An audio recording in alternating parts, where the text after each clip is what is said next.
A pleasure to me all at last, and welcome back to films I should have talked about years ago.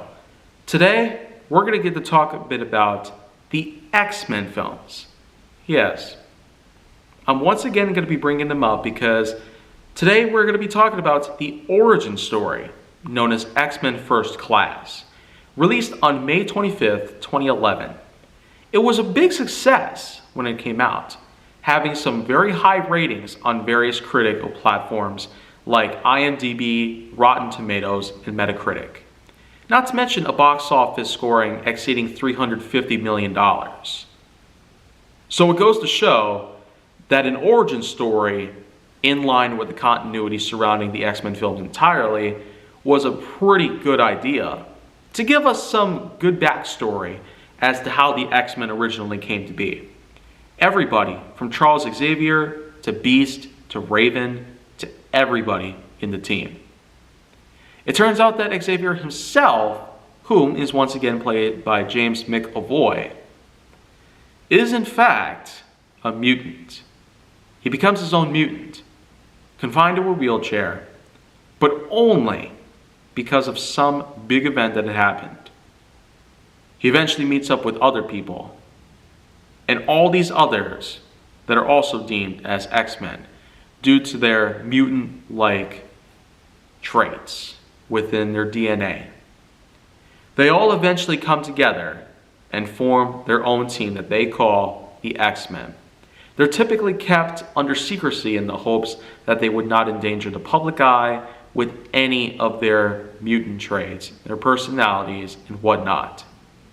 But at least for an origin story surrounding the X-Men itself, I do find this to be a pretty epic story, by all accounts. Some people might try to think of origin stories as being somewhat of a retcon.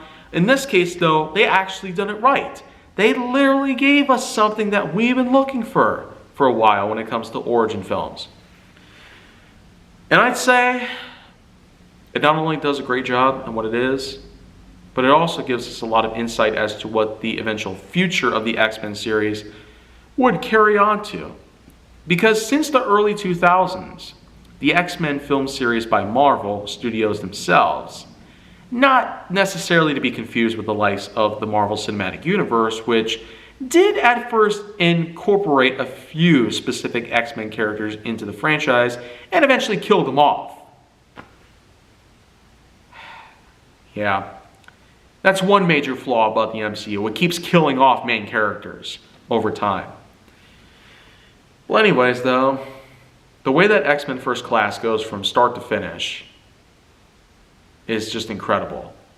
It takes place way, way back in the day. Xavier's a young child, and a few different events happen to him during the original Holocaust. He himself had Jewish parents of his own, and he had to be separated from them. The Germans themselves had kept him locked away in an office, for the most part. As crazy as it might sound, it sure is the epitome of how such a huge event from the 1930s had caused millions of lives to die just because another race decided to dislike them for who they are. Such a horrifying event. However, though, decades later, during the height of the Cold War, the 1960s, Xavier himself is fully grown and studying in the world of science.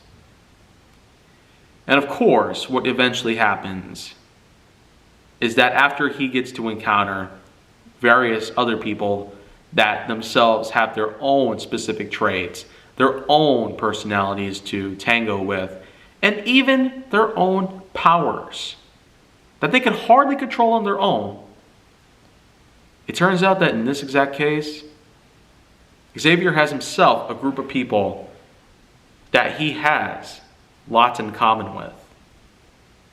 And when you really go forward with this all the way to the very end, where the group eventually bond together, Xavier eventually gets handicapped thanks to an injury that he had.